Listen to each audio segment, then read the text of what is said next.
कृष्णा, राधे राधे। आज वामन द्वादशी की आप सभी भक्तजनों को शुभकामनाएं। जिन भक्तजनों ने डोल 11 परिवर्तनी एकादशी का व्रत किया है वह आज किस समय व्रत को खोलेंगे, आइए जानते हैं। देखिए, आवश्यक रूप से जरूरी है कि हरिवासर को देखा जाए, द्वादशी तिथि का विचार किया जाए, एकादशी का विचार किया जाए कि समापन हुई है या नहीं, तभी अपने व्रत को खोलना ज़्यादा सर्वश्रेष्ठ और उचित रहता है। तो ध्यान से सुनिएगा जी, आज व्रत खोलने का क्या समय रह रहा है। शास्त्रों में कहा जाता है जितना आवश्यक है एकादशी व्रत करना, उतना ही आवश्यक है व्रत को खोलना। और साथ ही हम सभी श्रवण करेंगे तुलसी माता की कहानी और साथ ही वामन द्वादशी के अवतार की सर्वश्रेष्ठ कथा। ध्यान से सुनिएगा। जैसे कि आप जानते होंगे, आज भादो माह के शुक्ल पक्ष के गुरुवार का दिन है। आज सूर्य उदय होगा प्रातःकाल 6:13, सूर्यास्त का समय 6:37, ब्रह्म मुहूर्त सुबह 4:47 और जो है विशेष तौर पर इसका समापन ब्रह्म मुहूर्त का 5:25 के आसपास रहने वाला है। प्रातःकाल पूजा का शुभ मुहूर्त सुबह 5:10 से 5:53 के आसपास रहेगा। अमृत काल का समय 5:09 से 6:47 के आसपास है। और आज हरिवासर जो है 4 सितंबर गुरुवार को सुबह 10:30 के आसपास तक रहने वाला है। तो हरिवासर में तो आपको अपना व्रत किसी भी स्वरूप में खोलना नहीं है, चीज को नोट करते हुए चलिएगा। ऐसी स्थिति में अगर आप सभी द्वादशी का भी विचार करते हैं तो बहुत शुभ रहता है। 4 सितंबर गुरुवार सुबह 4:22 से द्वादशी तिथि शुरू होगी और द्वादशी तिथि का समापन 5 सितंबर शुक्रवार सुबह 4:08 के आसपास हो रहा है। ऐसे में पंचांग में जो लिखा गया है, जो शास्त्र प्रमाण जानकारी है, उस आधार पर आज डोल 11 का व्रत सुबह एक शुभ मुहूर्त तो यह हो रहा है कि 10:32 से 10:50 के आसपास आप खोलिएगा, क्योंकि इस समय हरिवासर समाप्त हो जाएगा। 10:10 तक ही हरिवासर है। उसके बाद 10:32 के बाद आप सभी 10:32 से 10:50 तक व्रत खोलते हैं तो सबसे उत्तम और श्रेष्ठ रहता है।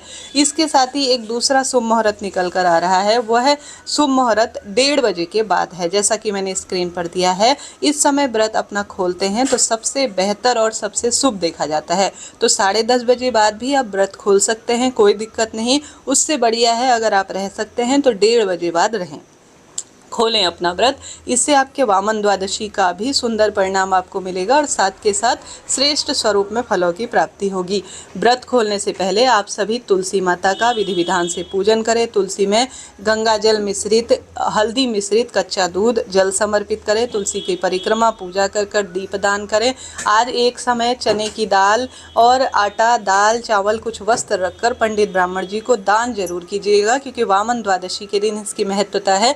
चने की दाल का दान करना और स्वर्ण दान के समान माना जाता है। अपने घर की रसोई में चावल बनाकर भगवान को भोग लगाएं। वामन द्वादशी के निमित्त पूजन पाठन करें और साथ के साथ इन चीज़ों का दान कर या ब्राह्मण देवता को भोजन कराकर आप तुलसी पत्र ग्रहण कर और साथ के साथ चावल इत्यादि थोड़ा सा सेवन कर आज अपने व्रत को खोल सकते हैं। ध्यान रहे, आज वामन द्वादशी है, महाद्वादशी से कहा जाता है। आज अपने घर पर प्याज, लहसुन, तामसिक चीज़ों का किसी भी स्वरूप में सेवन ना करें। तो इस तरह से जानकारी थी। अब आइए वामन द्वादशी व्रत की कथा का श्रवण कर लेते हैं।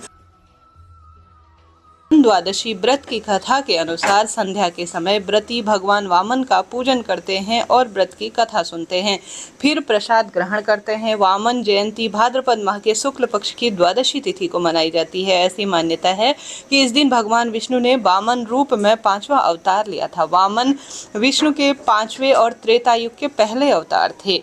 इस वर्ष वामन द्वादशी आप जानते होंगे आज 4 सितंबर 2025 को है। ऐसे में भगवान विष्णु के पहले ऐसे अवतार थे जो मानव रूप में प्रकट हुए थे। इनको दक्षिण भारत में उपेंद्र नाम से भी जाना जाता है।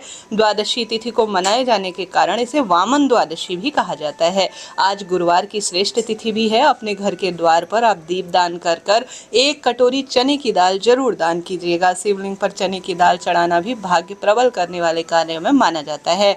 भक्तजनों, वामन द्वादशी व्रत कथा के अनुसार वामन अवतार के विषय में श्रीमद् भगवत पुराण में कथा मिलती है, जिसके अनुसार एक बार देव दैत्य युद्ध में दैत्य पराजित हुए तथा मृत दैत्यों को लेकर वह अस्तांचल की ओर चले गए। दैत्यराज बलि के इंद्रवज्र से मृत्यु हो जाती है तब दैत्य गुरु शुक्राचार्य अपनी मृत संजीवनी विद्या से बलि तथा दूसरे दैत्यों को जीवित कर स्वस्थ कर देते हैं।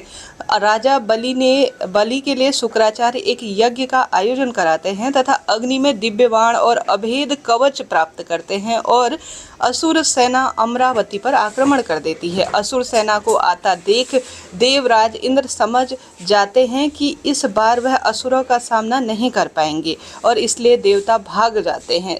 स्वर्ग दैत्यों की राजधानी बन जाता है। तब शुक्राचार्य राजा बलि की अमरावती पर अचल राज्य के 100 अश्वमेध यज्ञ का आयोजन करवाते हैं। इंद्र को राजा बलि की इच्छा का ज्ञान होता है कि राजा बलि के 100 यज्ञ पूरे होने पर भी फिर उनको स्वर्ग से कोई नहीं निकाल सकता। इसलिए इंद्र भगवान विष्णु की शरण में जाते हैं तथा भगवान विष्णु इंद्र को सहायता करने का आश्वासन देते हैं। तब भगवान विष्णु वामन रूप में अदिति के गर्भ से उत्पन्न होने का वचन देते हैं। इधर कश्यप जी के कहने पर माता अदिति पयोव्रत का अनुष्ठान करती है जो कि पुत्र प्राप्ति के लिए होता है।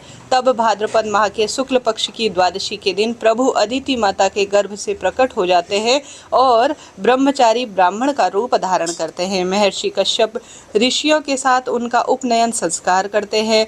वामन बटुक को महर्षि पुलक, यज्ञोपवित अगस्त्य ने मृगमर्च, मरीचि ने पालाश दंड, सूर्य ने छत्र, भृगु ने खड़ाऊ, सरस्वती ने रुद्राक्षमाला तथा कुबेर ने भिक्षा पात्र दिया।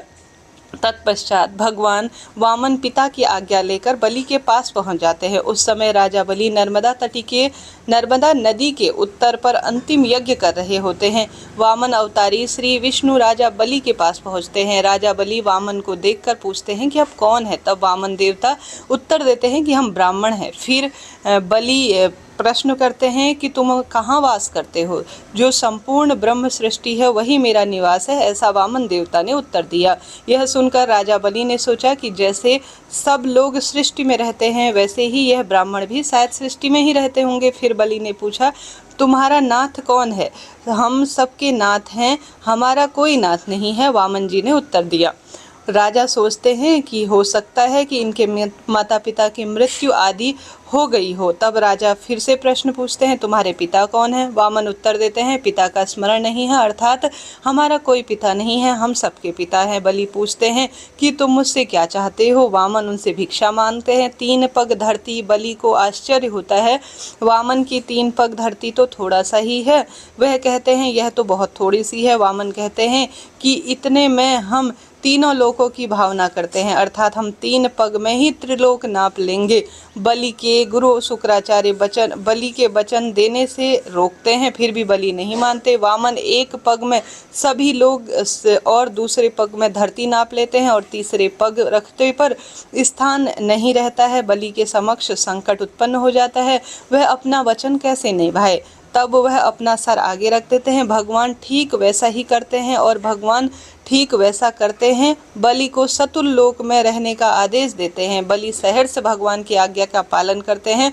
उससे प्रसन्न होकर विष्णु बलि से वरदान मांगने के लिए कहते हैं। इस पर बलि देर रात भगवान को अपने पास जो है दिव्य लोक में रहने का वचन मांग लेते हैं। तब भगवान विष्णु अपना वचन पालन करते हुए राजा बलि का द्वारपाल बनना स्वीकार करते हैं। फिर जिसके बाद देवी लक्ष्मी राजा बलि से वर मांगकर मुक्त करवा लेती है। इस तरह से यह वामन द्वादशी के उत्पन्न की, अर्थात वामन देवता के उत्पन्न की और उनकी कथा आज के दिन सुनी कही जाती है। आज विधि विधान से अपने घर पर सांझ के समय या जब भी आप करते हैं पूजन, आप वामन जी भगवान की या श्री नारायण के सुंदर स्वरूप की मूर्ति प्रतिमा स्थापित कर मंत्र उच्चारित करते हुए सही विधान नियम से पूजन करें, दीप दान करें और ज़्यादा से ज़्यादा तुलसी माता का पूजन करें। अब आइए श्रवण करते हैं तुलसी माता की कथा। तुलसी माता की कथा के अनुसार एक बुढ़िया माई थी। उसका नियम था कि वह तुलसी माता का रोज पूजन किया करती थी, दीप दान करती थी, मंत्र जाप करती थी और हरि ओम सा कीर्तन किया करती थी और रोज तुलसी माता के समक्ष प्रणाम करते हुए बस यही बोला करती थी, सत की दाता मैं तेरा बीड़ा सींचती हूँ, मुझे बहू दे, पीताम्बर की धोती दे, मीठा मीठा घास दे, बैकुंठ का वास दे, चटक की चाल दे, पटक की मौत दे, चंदन का कांठ दे, रानी सा साज दे, दाल भात का भोजन दे, ग्यारस का मौत दे और कान्हा जी का कांधा दे। तब तुलसी माता यह खबर सुनकर खूब परेशान होकर सूखने लगी और भगवान से पूछने लगी।